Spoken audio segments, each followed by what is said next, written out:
سلامونه او مینه مې ومنئ.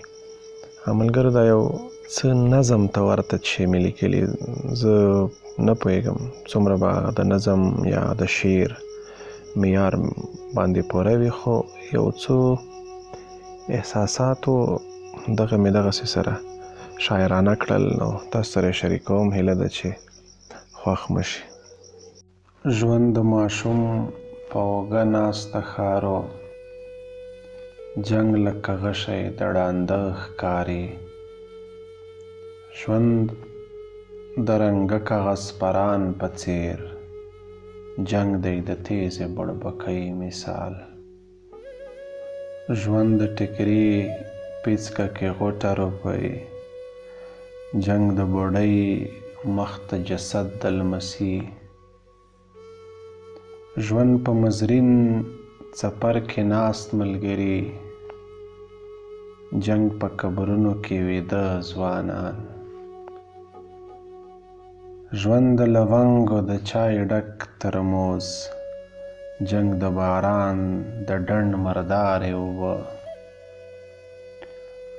ژوند د توتانو سره څښل د شړومبو، جنګ د مرمیو سره شغ د وینو.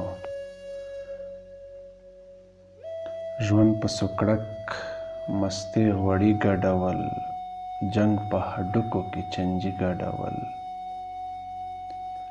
ژوند لکه زموږ په می خیرنې وریجې، جنګ لکه زموږ وران شوی باغ د بادام. ژوند د عده کې د قربان غږ، جنګ د عده کې د های های چیغې. ژوند لکه یخ کې د چرګۍ غاړه، جنګ لکه یخ کې تر سهاره مزل.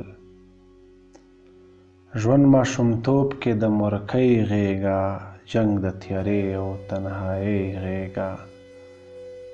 ژوند د جانان په غاړه لاس اچول، جنګ د جانان مړي ته سر شو کول. ژوند د لالې تازه پوسټ کړی انځور، جنګ د جانان ناځواب کړی مسیج. ژوند د تپې په سر بنډار جوړول، جنګ په چاودنو کې انبار د مړو. ژوند د سهار نسیم ته سر وچول، جنګ د غرمو په باد د زلفو شیندل. ژوند د زلمي په خپله خوښه واده، جنګ په مینه جنۍ بند کول. په پای کې ژوند د جنتونو کیسې، په پای کې جنګ د دوزخونو تصویر.